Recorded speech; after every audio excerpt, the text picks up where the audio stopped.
Life is complex. Join us for the simple gifts of wisdom, love, and delight in the written word. The Federalist Papers. Federalist number 49. Method of guarding against the encroachments of any one department of government by appealing to the people through a convention. By Alexander Hamilton or James Madison. To the people of the state of New York. The author of the Notes on the State of Virginia, quoted in the last paper, has subjoined to that valuable work the draft of a constitution, which had been prepared in order to be laid before a convention, expected to be called in 1783 by the legislature for the establishment of a constitution for that commonwealth. The plan, like everything from the same pen, marks a turn of thinking, original, comprehensive, and accurate, and is the more worthy of attention as it equally displays a fervent attachment to republican government and an enlightened view of the dangerous propensities against which it ought to be guarded. One of the precautions which he proposes, and on which he appears ultimately to rely as a palladium to the weaker departments of power against the invasions of the stronger, is perhaps altogether his own, and as it immediately relates to the subject of our present inquiry, ought not to be overlooked. His proposition is, quote, that whenever any two of the three branches of government shall concur in opinion, each by the voices of 2/3 of their whole number, that a convention is necessary for altering the Constitution, or correcting breaches of it, a convention shall be called for the purpose. End quote. As the people are the only legitimate fountain of power, and it is from them that the constitutional charter, under which the several branches of government hold their power, is derived, it seems strictly consonant to the republican theory to recur to the same original authority, not only whenever it may be necessary to enlarge, diminish, or new model the powers of the government, but also whenever any one of the departments may commit encroachments on the chartered authorities of the others. The several departments being perfectly coordinate by the terms of their common commission, none of them, it is evident, can pretend to an exclusive or superior right of settling the boundaries between their respective powers. And how are the encroachments of the stronger to be prevented, or the wrongs of the weaker to be redressed, without an appeal to the people themselves, who, as the grantors of the commissions, can alone declare its true meaning and enforce its observance? There is certainly great force in this reasoning, and it must be allowed to prove that a constitutional road to the decision of the people ought to be marked out and kept open for certain great and extraordinary occasions. But there appear to be insuperable objections against the proposed recurrence to the people, as a provision in all cases for keeping the several departments of power within their constitutional limits. In the first place, the provision does not reach the case of a combination of two of the departments against the third. If the legislative authority, which possesses so many means of operating on the motives of the other departments, should be able to gain to its interest either of the others, or even 1/3 of its members, the remaining department could derive no advantage from its remedial provision. I do not dwell, however, on this objection, because it may be thought to be rather against the modification of the principle than against the principle itself.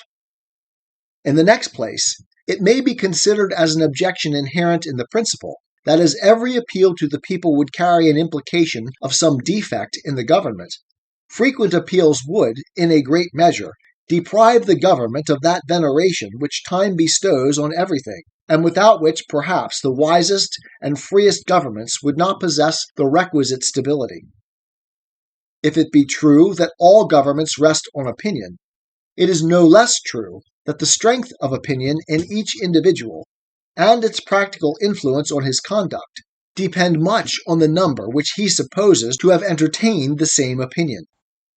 The reason of man, like man himself, is timid and cautious when left alone, and acquires firmness and confidence in proportion to the number with which it is associated.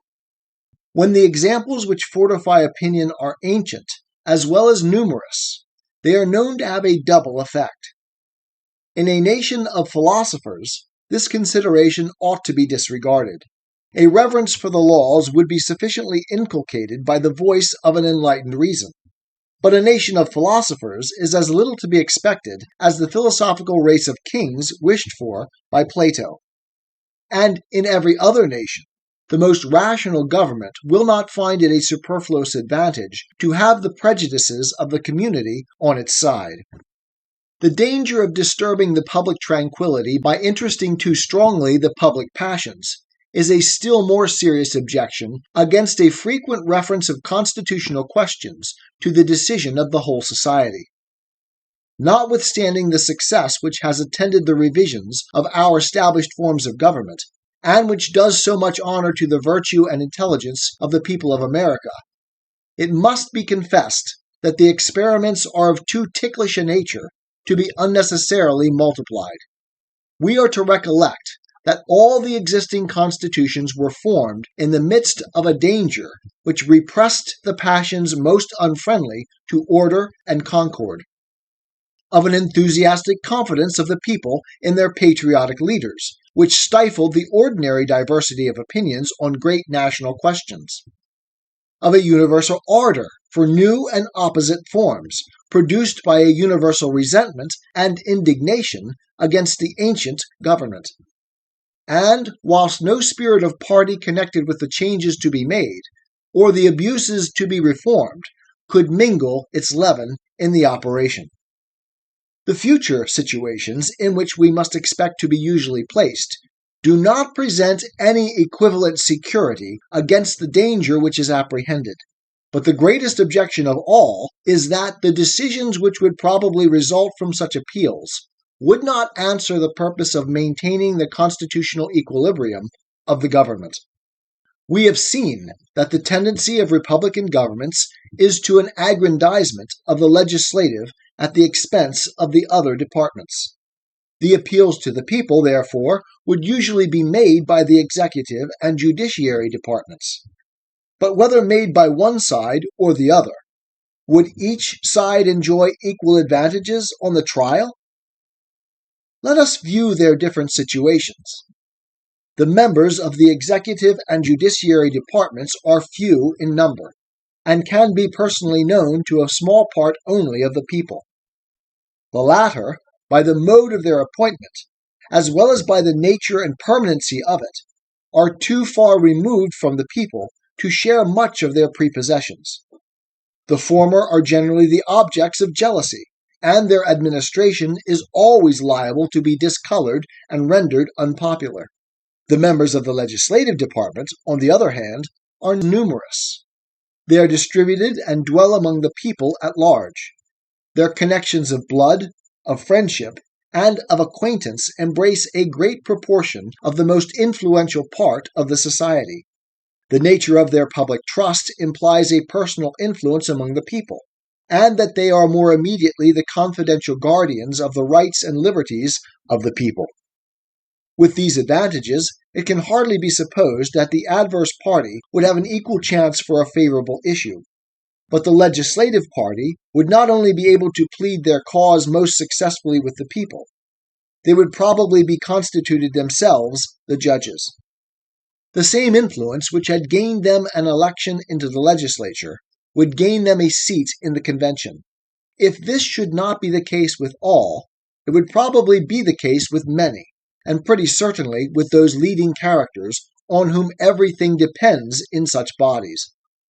The convention, in short, would be composed chiefly of men who had been, who actually were, or who expected to be, members of the department whose conduct was arraigned.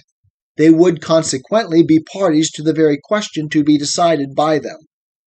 It might, however, sometimes happen that appeals would be made under circumstances less adverse to the executive and judiciary departments. The usurpations of the legislature might be so flagrant and so sudden as to admit of no specious coloring. A strong party among themselves might take side with the other branches. The executive power might be in the hands of a peculiar favorite of the people. In such a posture of things, the public decision might be less swayed by prepossessions in favor of the legislative party. But still, it could never be expected to turn on the true merits of the question. It would inevitably be connected with the spirit of pre-existing parties, or of parties springing out of the question itself. It would be connected with persons of distinguished character and extensive influence in the community. It would be pronounced by the very men who had been agents in, or opponents of, the measures to which the decision would relate. The passions, therefore, not the reason of the public, would sit in judgment. But it is the reason alone of the public that ought to control and regulate the government. The passions ought to be controlled and regulated by the government. We found in the last paper that mere declarations in the written Constitution are not sufficient to restrain the several departments within their legal rights. It appears in this that occasional appeals to the people would be neither a proper nor an effectual provision for that purpose. How far the provisions of a different nature contained in the plan above quoted might be adequate, I do not examine. Some of them are unquestionably founded on sound political principles, and all of them are framed with singular ingenuity and precision. Publius. 'Tis the gift to be simple. 'Tis the gift to be free. 'Tis the gift to come down where we ought to be. And when we find ourselves in the place just right, 'twill be in the valley of love and delight. When true simplicity is gained, to bow and to bend, we will not be ashamed. To turn will be our delight, till by turning, we come round right.